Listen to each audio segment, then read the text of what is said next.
Today, I want to talk to you about the phases of GMAT preparation. I would never presume to tell any of you how you're going to feel in any particular situation. There's way too much variance there. Having said that, I think there are some observable trends of different phases of internal and external success and feelings that are fairly applicable to GMAT prep. And while many of you might not relate to every single phase that I'm going to talk about here, my guess is most of you will relate to at least some of them. And my goal with discussing these is to talk about some of the common pitfalls, give you a couple keys to success, and then help you understand the overall trajectory of how it typically feels so that you can have a better idea of where you are in this process. And as a result, probably become more successful with it. So let's dive right in. Think about an analogous situation, any kind of journey. Let's talk about like a hike that you're going to take. When you're thinking about taking the hike, you're probably focusing less on the process and more on the results of taking that hike. For example, the beautiful views you're going to get at the end of it, or the sense of accomplishment that you'll get. Or maybe you're thinking more about some of the cool things about the journey, like the awesome conversations you're going to have, or the feeling of connection that you're going to have if you're taking the hike with other people. Or maybe it's the cool photographs that you're going to take, if that's something that you're really into. The point is, you're probably thinking more about the outcome, the product of the hike, how it's going to make you feel, and the benefits it's going to bring to you, more so than you're thinking about the logistics of the process of getting ready, getting in the car, navigating to it. You might be thinking about that a little bit, maybe even a lot if you're a hardcore planner, but that's probably not motivating the hike in most situations. You're not like thinking about how planning it is going to feel super good. Some of you might be those kinds of people, but that just furthers my point, which is like you're thinking about how it's going to make you feel. And for most of us, that's how we're thinking about our GMAT prep at the beginning. We're thinking about how great it's going to feel to get into school, all the cool things we're going to do in school, all the things that we're going to do post MBA, the kind of person we're going to become, how we're going to feel about ourselves, the experiences we're going to have, that kind of thing. Maybe some of you are also excited to improve yourself in general, tackle a significant challenge, or kind of prove yourself to yourself. All of those things are valuable benefits of the process, but aren't usually the whole story. That's what I'm getting at. There's usually more to it than just all benefits. So let's extend that analogy and let's talk about some of the common phases that you might go through as you progress. The beginning obviously is the beginning. And that's usually when you have the most excitement, the most enthusiasm, and you have the strongest connection with those end results that I was talking about, but the minimum connection to the reality of the work that it's going to take. Now, that might not be 100% true. That just tends to be how it goes. In other situations, some of you might have the maximum connection to the dread and the fear and the apprehension and the uncertainty of how the process is going to go.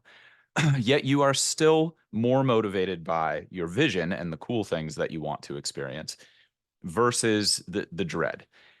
Now, there's definitely a certain type of person who's overwhelmed by the dread, and you have not crossed that threshold where you're excited enough to actually get going. And you're like, well, maybe I'll just listen to some people talk to me about the GMAT, and maybe that'll help. And definitely my strongest intention is to help with that if that's you right now.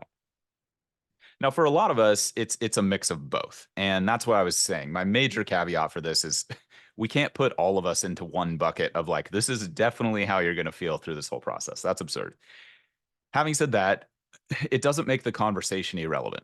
So let's talk about if you have a mix of these feelings, which is likely. In general, the beginning of the process reflects a lack of understanding of what's about to happen because we haven't done it already. It's an unknown quantity. And the key to addressing this phase well is just establish a reasonable plan. And then work on, if you have to, believing in the end result. It's rare that we're going to invest energy in something that we don't believe on a fundamental level is actually going to work. So you might have to just manufacture that belief. And if you want to have it be a more practical kind of belief rather than just like a leap of faith, then just tell yourself, like, well, what if I went through 6 different plans and just didn't give up and studied for 3 years? Do I think I could be successful if I did that? And the answer is probably yes. Also, the answer is it's extremely unlikely that it's going to take you that long, especially if you're here. Because if you're consuming the stuff we put out, then that's automatically making you way more efficient at this process than the typical person. Certainly more efficient than I was back in the day. But the key is to have a reasonable plan, a plan that you believe will be successful to a reasonable degree, and then just accepting that it's impossible to be connected to the reality of the situation because you haven't gone through it already. You might have even observed someone close to you going through it, but their experience is probably not going to be your experience. So it's a unique thing, and it's totally okay to have that uncertainty. Every awesome project that is really worth having typically involves at least some level of uncertainty. If there was no uncertainty, you probably wouldn't even want to go on the journey. It would be boring. You think about a movie where you just know everything that's already going to happen. You might still enjoy engaging with it, but it's probably not going to be the peak level of enjoyment of like, whoa, didn't see that coming. Oh, did you see, were you surprised by that? Wow, that was so cool. That's a lot of what you're going to get along this path. So what you want to do is you want to connect with your plan and your belief in the end result on a regular basis. So that's where something like a simple vision board, which could just be like a note on your phone that has written out the things that you want to have happen from this process. It could be that simple, or it could be super elaborate with like photos taken from the internet and printed out and put on your refrigerator door. I mean, whatever's going to work for you, honestly, and everything in between. But the idea is to see it on a regular basis and just remind yourself, right, that's what I'm chasing. That's what's exciting to me about this process. And that way it's less likely you'll just get wrapped up in what's the right way to say this? The potentially boring and difficult repetitive nature of executing on the plan. So like making the plan is important, but executing the plan is just as important. Success is 100% the plan and 100% the execution. It's very difficult to be successful without both. So the other thing that'll help you with at the beginning is just accepting the reasonable amount of work that it's probably going to take. So that will just keep you closer, a more close connection to reality. So you're not just in fantasy land all the time of like, oh man, this is going to be so great. And usually the best plans, the best execution, and the most success comes from being connected to the truth of the situation. That's why a lot of us want to be data driven. So ask yourself what seems realistic, and then just expect that to change. Again, you're trying to connect to something reasonable, but also accept that you haven't gone on this path before. It's virtually impossible to predict exactly what it's going to look like and how long it's going to take. And all the other things that you're going to contend with, like getting promoted at work or your personal life stuff that's going to come up while you're studying, very, very difficult to predict that. And then you just start executing.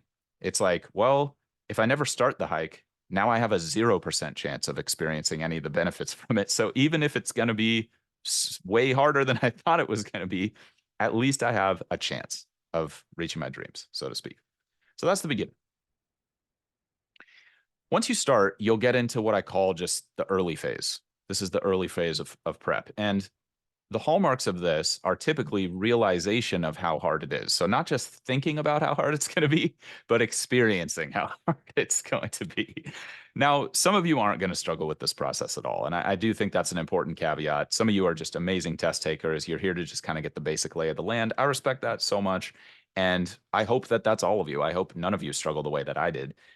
But odds are the vast majority of us are going to get our butts in the chair, so to speak, and think, wow, this is actually pretty tough.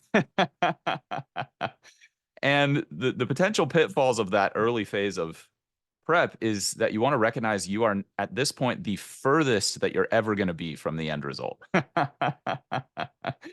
And you might not even be fully connected with exactly how hard it's going to be. And that's where the thoughts of like, is this going to get easier can start to creep into your mind. And that could be a little bit dangerous, all right? On the flip side, for those of you who had the paralyzing dread, once you start, you probably realize, oh, okay, this isn't that big of a deal. Like I'm just putting in the time, I'm staying consistent. It's like going to the gym or going on a diet. It's like, okay, I don't know if I want to be dieting for the rest of my existence, but like for a little while, it's probably fine. You know, it's probably going to be worth it. And you'll realize like you don't have to overthink the process. So those are kind of the two polar extremes. Again, most of us are going to be in the middle and just being human, we're probably going to oscillate between those feelings back and forth on sometimes a minute by minute basis. That's completely natural. So what is the key in this phase? The key is just work your plan. Just focus on executing well. The only way to get reliable data is to actually execute the plan. Otherwise, you're going to corrupt the data because you're going to be like, well, was it because I wasn't executing the actual plan? Now you can't even evaluate the plan. You're not even running the play. How is it the play's fault? It's not. It's your fault now. So you don't want that. For those of you who are entrepreneurs, you might recognize this as like the push through or pivot point. Some of you might be intrapreneurs. You're innovators within your current companies, or you have a lot of control over certain projects or teams. Should we push through with this hire? Should we pivot to another hire? Should we push through with this initiative? Should we pivot to another initiative? Obviously, the whole breadth of that decision-making process is beyond the scope of this podcast. But the simple basics of how you want to think about that for our purposes here today is you want to push when the data is showing you that you're making real progress. And the key there is you want to be focusing on the leading indicators. You're probably not going to have lagging indicators at this point. Like you're probably not going to be able to take a practice test early and like see the score go up. It's just too soon. It's like going out and becoming a farmer and you're going to plant some seeds and then you're going to dig them up 3 days later to see like, are we getting any traction here? Like you're going to mess up the whole process if you do that. So some amount of patience here is required, but you don't have to be flying blind at this point. Leading indicators are like high quality study hours you've invested, lessons you've completed in your particular program, chapters of books that you've truly learned. Make that your leading indicator. Not just what did I cover, but what did I learn? What do I actually recall from that? All right. And I've got a lot of instruction about high quality review processes in last week's episode and many of the past week's episodes. So if you haven't listened to those, highly recommend. I'm not going to go deep on here just because I don't want this to become too repetitive. But focus on your leading indicators. When you're getting good leading indicators, it's usually the time to push, not to pivot, if that makes sense. Now, if you do some data collection and the data shows you are not making progress, even though all your leading indicators are there and you are actually executing, that's the time that you pivot. It's like, okay, I executed. I can look at the high quality data of me putting in the time. And this program told me to take the practice test at this point, and I'm not better. You know, now I got to switch it up. The definition of insanity is continuing the same inputs and expecting different outputs. We don't want to do that. So again, early on, just work your plan. Focus on you. You are the most controllable variable in that early part. Pick a good plan. I talked about how to pick a good plan in last week's episode, how to avoid analysis paralysis, and how to avoid being reckless. And then focus on you, your execution, you being as consistent as possible, and becoming the type of person who truly deserves to be admitted to one of these high quality institutions. If you're not already, okay? If you are already, then obviously keep doing what you're doing. If you can sustain through the early part, you're going to arrive at the middle segment. And some of the pitfalls and the hallmarks of this is when you start to question everything, because you might be realizing you're less than halfway there, or you're only halfway there. And you're like, shoot, I thought I was going to be done at this point. I'm only like maybe halfway. That can be very discouraging. And at this point, it's typically the maximum ratio of pain of the process that you've invested, while the minimum connection to the actual results that you want to be getting. So it's because you've actually engaged with the process at this point for long enough to be like, okay, I thought it was hard at the beginning. It's even harder now to sustain because I'm getting distracted or like these other things are coming up, or I'm like, wow, this is a lot bigger investment than I thought it was going to be. You know, it's kind of that punch in the gut feeling. Not saying this is going to happen. I'm just saying it's common. On the flip side, you might realize you enjoy it. Maybe you were that person who had the dread, and then you get into a rhythm and you're like, oh, this actually isn't that bad. And then you're like, whoa, I'm actually executing on this. I'm getting better. Like, yeah, it's going to take a while, but like I'm finally over this paralyzing fear. You know, that's kind of the other extreme. And that's great. Most of us are going to be somewhere in the middle of those two extremes. So the key in this phase is to anticipate doubt. You want to expect to doubt the process when you're around this middle segment of your prep. Doubt has a very negative reputation, I think. And I think all of us should at least consider reframing that. So that's what I'm going to do right now. Doubt is when you're really pushing yourself. If you have no doubt, you're probably disconnected from reality. Think about it. Is anything truly guaranteed? Are you absolutely guaranteed with no uncertainty to make money on your current investments that you're invested in? Are you absolutely guaranteed to be successful no matter what you do to mess that up? Probably not. There's probably a lot of ways you could mess up all the good things that are going on in your life right now. I could. It is not hard for me to imagine me doing stuff that could mess up the things that are going well for me right now. At my age, plenty of mistakes have been made. So again, I'm just trying to help you connect to reality. What is the reality of this situation? Let's have the real talk about what this is. It's extremely rare to just win all the time, no matter what you do. You're probably not that person. Those people might be out there, but that's rare. That's rare to have the true Midas touch, so to speak, where like no matter what you do, you're just crushing it. If that's you, like you probably don't need to be listening to this right now. Like just turn it off and like go make some magic happen, you know? Do something cool for the world, please. Use your gifts.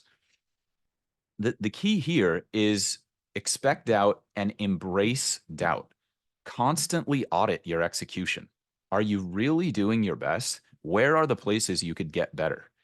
Don't be relying on other people to give you feedback to do that. Give yourself your own feedback.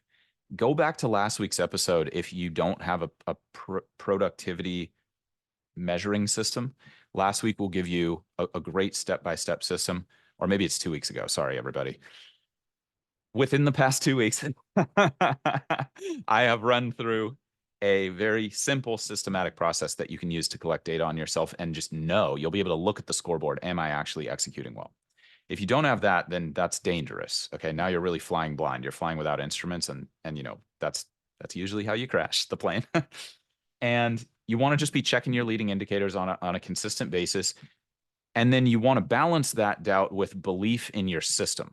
So you want to remind yourself, okay, if I have a good system and I have good execution, it's very likely I'm going to win eventually. I might not be able to predict exactly when I'm going to win, but like if I have a little bit of doubt, that's healthy. Some of you might know who Ray Dalio is. He's the founder of, I believe, the largest hedge fund in the entire world. I think it's called Bridgewater Associates. Very, very successful investor, HBS alumnus. Sorry, sentence correction's gone. Everybody, hopefully I'm off the hook for the grammar thing. Who knows? One of my favorite Ray Dalio quotes is, "When you worry, you don't have to worry." He has a really interesting story that he tells about one of his biggest early failures, which led to the success of Bridgewater, which is he got overconfident. He thought every investment he was going to make was going to go great. He was betting against a major recession, I think, if memory serves, and then the recession actually happened. I don't think I'm getting the details of that right, but that's kind of the scale of his failure. He had to basically lay off all his staff. He was completely broke. He had to, I think, move back in with his parents after being like a pretty successful financier. So, you know, imagine you're getting some wins, you're winning, everybody's like, "Oh, you're the man, Ray." And then all of a sudden it's like, "Whoa, you really fell off," right? You know, imagine how that feels. He said that pain was one of the most valuable things he ever went through because he realized he needed a system to never have that happen ever again. Too much was at stake. So he then wrote a book called Principles where he details his system. It's very good, highly recommended. I gave you the simple system that I've seen work for most GMAT folks. And then, of course, you're more than welcome to expand upon that with people like the Ray Dalios. Some of you might be familiar with Steven Schwartzman. He is the co-founder of Blackstone, which I believe is the largest manager of alternative assets in the world. I might be wrong about that. Basically, they're a massively successful private equity fund. Let's call it that way.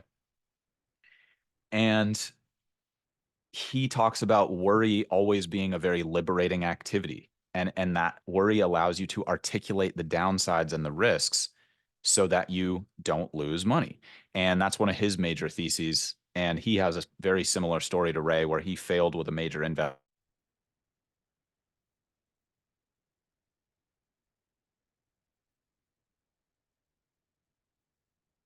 So again, the key is just to expect to have that doubt and then balance that doubt with your data. If you doubt yourself too much, you're going to give up. That's counterproductive. If you don't doubt yourself enough, you're going to fly off the rails and be spending a bunch of time that's counterproductive as well. So we want to hit that sweet spot and recognize that's a moving target. You're constantly going to be re-optimizing that every day. Okay. But don't try to delete doubt and don't worry about worrying. Don't stress yourself out that you're worried. It's good that you're worried. That's a sign that you care. Okay. I don't necessarily want to hire someone in my organization who's fearless. That sounds reckless to me. I want to hire someone who's very concerned about doing a great job, who's very concerned about losing, who's deeply connected to how competitive the landscape is, and who is also someone who can execute extremely well in the midst of that. I think those are, in general, people who perform the best. Just my opinion there. Now we get to the exact middle or the late middle, which is what I call the tipping point. And this is the point where you actually know more than you don't. You still can see that you have more to do, but you fully comprehend that this will probably happen as long as you don't give up. You start to get a lot more confidence. And the ratio of investment to return starts to go down. So you start to connect more with the end result because you have the data to believe. Like when you take a practice test, you recognize more stuff than you don't. You're right more often than you're wrong. That might not be the case when you're first starting out. When you're first starting out, you might be right 10% of the time, right? But eventually you cross that threshold and you can start to clearly see results. So now it's no longer maximum pain of the investment with minimum results. You're starting to see some returns. And you're like, okay, maybe I'd like to be a little bit further on this at this point, but like it's happening. I can see it. Now, the flip side of this is you can start to make more accurate judgments about what to do, when to do it, and what is a reasonable amount of time. And that's maybe not the flip side, but just like another thing that is typical of this phase. This is a critical moment because before this, there's just so much uncertainty. You might be over-indexing on doubt, and that can cause you to give up. And that obviously creates too much friction in the process. Like you're giving up on your dreams at that point or giving up on this path, which is really not what any of us want. All of us want success on this path. Otherwise, like, why are we even here? Now, the flip side of that is you can become overconfident, and I'll talk about that in a second. But when you hit that tipping point, my strongest advice might surprise you. I'd like you to just celebrate the fact that you've been consistent. You've stuck to your plan. You've executed well. This is a major milestone, and you should just take a moment to enjoy that success. And then take that extra wind in your sails and channel it into your process. Use that extra energy to double down on execution, not just thinking, okay, I'm good, I got this. It's, in my experience, it's actually okay to have that confidence. You don't need to like smash that confidence down. I think a lot of people get the whole humility thing kind of wrong. It's not like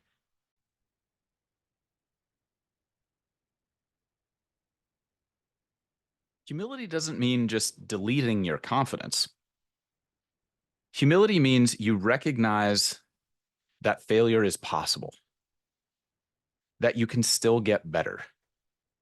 I don't see a problem with people feeling confident, celebrating themselves, feeling great, as long as you continue to execute on the things that got you there and continue to improve. Like feeling good is awesome. At the end of the day, most of us want that. That's the reason we're doing all this stuff in the first place. So you don't have to suppress that. Instead, you want to build up your commitment to the process. Recommit to being an even better executor. Continue to audit and continue to embrace doubt. What happens if I mess this up? I'm confident now that I'm going to be successful, but what are the ways I could mess this up? Let me get ahead of that. Let me make sure I don't do that. Let me make sure I don't get soft with my scheduling. Let me make sure I stay committed to getting up on time and going to bed on time. Like those simple daily disciplines that create the success. That's it. Very simple. When you survive that tipping point, you'll get to the what I call the middle late stage. Again, the biggest pitfall here is just overconfidence, losing touch with what got you there, and then getting distracted by other things because you're like, oh, whatever, you know, the GMAT thing, I'm making progress. It'll be fine. I can just back burner this, and now I can finally go out and party on Saturdays or whatever. It's like, yeah, probably not. Probably not ready for that yet. You can celebrate when you're done. Fully celebrate, that is. This is super dangerous because you can start to lose traction. You can start to backtrack, fall off if you're not following the process, etc. The key at this point is to magnify your doubt. So not just embracing it, but growing it. How do I know I'm going to follow through? Am I just as committed to this now as when I started? Again, you don't have to destroy your confidence or like, I don't know, limit your swag. I don't know what the right way to say that is. Like enjoy getting great results. But at the same time, recognize that that continued success comes from the inputs. It doesn't come from you just arriving at a state where you now have the Midas touch. Remember, that's the most dangerous state of mind as an investor of any kind, is I just can't lose. Let me friendly remind you, you can definitely lose. It is definitely possible. The way that you will insulate yourself from losing is by looking at the data and executing your plan and continue to become a better executor. Again, that's the system I gave you the past couple of weeks. Now, I want you all to recognize it's very human to get off track with this. Like you might have moments of overconfidence, just like you might have moments of extreme doubt or moments where you feel like giving up. A moment of weakness does not make you a weak person. That's really, really important. A moment of overconfidence does not make you an overconfident person. You're probably going to have moments of too high, too low. All that you have to do is recommit to the process in those moments. If you're too high, don't worry about being too high. Just recommit to the process. You're too low. Don't worry about being too low. Recommit to the process. Achievers, by nature, are probably going to be the people who have the highest highs and the lowest lows. That's part of the game. If you want those big wins, you might take some big hits. It's very likely. That's okay as long as you have a system to deal with it. If you're thinking that the emotions you're feeling are the key driver of success, that is very dangerous. That's probably not true. Your emotions probably aren't fully connected to reality. You can pretty much take that to the bank. Now, that's not true in all situations. Sometimes we need instinct. We need feelings in certain situations. This is generally not one of those situations. GMAT prep is generally not a situation where your feelings are going to guide you the way that you want them to. Maybe, but that's very, very unusual. Okay, then you get into the late but not finished. Again, if you just recommit to the process, you don't have to be perfect with this. You're going to feel too high, feel too low. Just keep recommitting. Okay, I got a little off track yesterday. That wasn't what I wanted to be, or I got a little off track for the last week. What do I need to do to get back on track? Again, you want to become that person who's capable of giving yourself your own feedback. By the time someone else gives you the feedback, you already made the adjustment. You're like, yeah, actually, I really appreciate you pointing that out. I realized that myself the other day. Here's what I'm doing about it. They'll be like, oh, okay, cool. Like, awesome, man. You know, thanks. Thanks for making me feel heard. Appreciate that. Looking forward to you getting back on top, you know. Everybody falls off. Everybody's going to understand when you fall off. They're just not going to like it when you stay falling off, when you stay down for too long. It's like, don't do that. Get back up. Get better. That's it. That's the game. Continue to improve. If you don't continue to improve, you lose. Other people are continuing to improve while you're not improving. They're getting better. That's how it goes. Okay. So if you survive that piece, then you get to the late but not quite finished yet. And this is a really interesting stage where most of you are going to realize that your success is going to come down 100% to executing well, and that there are no breaks in the game. There's no points during the exam where you can just cruise and relax. You have to maintain an airtight process or the test will beat you. And that's a very valuable realization. It's one thing to know that. It's another thing to understand it, to have experienced it. So at this point, you've probably fallen off and recommitted multiple times, enough times that you're like, okay, what do I have to do to stay in the zone? You're sick of falling off and getting back on. Okay. So you've made the above mistakes I was just talking about, and you've learned the associated lessons. And it's not just knowing what you should do, but it's fully believing in your approach and backing that up with experience. That's called conviction, the ability to act without friction. You have the right amount of doubt, the right amount of confidence, which leads to speed, accuracy, and you being a devastating competitor with the exam. Now, the key to getting there is reminding yourself of what you need to keep doing. That's going to protect you from the ego, which is your biggest enemy at that stage. And what you want there is it's constant reminders, spreadsheets that you're looking at every day, post-it notes if you need them on the desk, flashcards of like, yeah, I got to make sure I read carefully 100% of the time. No breaks, no problems off kind of thing. This is likely how it's going to go. Again, I'm not telling you this is definitely going to happen for you. Some of you just effortlessly cruise through the exam. That's not most of us. Certainly wasn't me. I arrived at this phase, and that was a very key turning point for me. At that point, you're in a really good spot, so just don't stop, because the next step is you're done. Maximum connection to the end result, fully comprehending what it took, and realizing it was very worth it, but very difficult to see how worth it was going to be within the process. So let me just talk about this real quick. Basically, what I've realized for most people is the process winds up being about 100 times harder than you thought it was going to be. But the result is 100 times better than you thought it was going to be.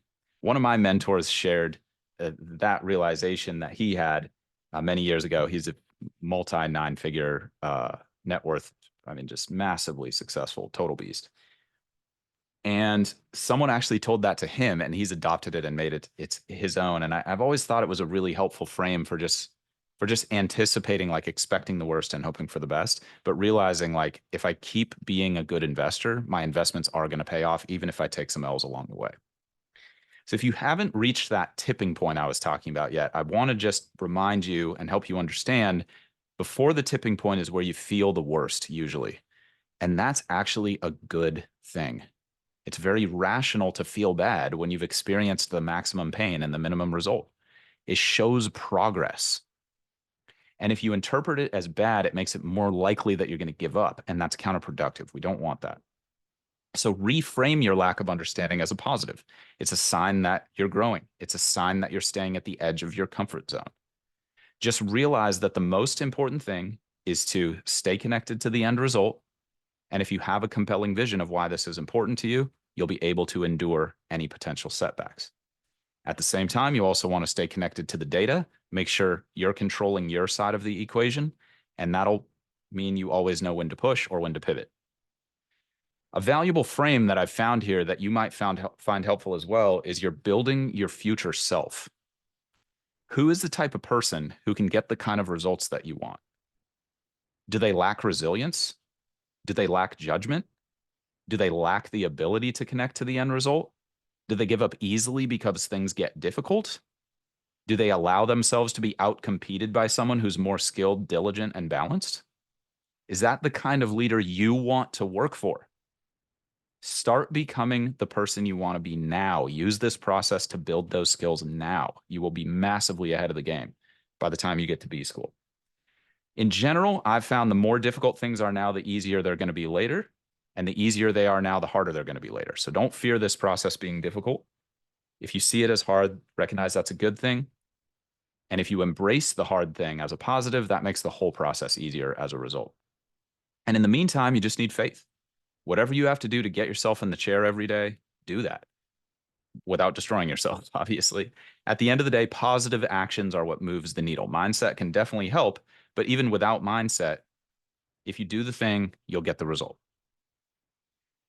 One of my coaches always loves to say, you don't have to love the work, Isaac. You just need to crave the end result so much that the work becomes irrelevant. That's what I'm going to leave you with today, everybody. Wonderful to be with all of you. Stay positive and stay consistent. I'll talk to you all soon.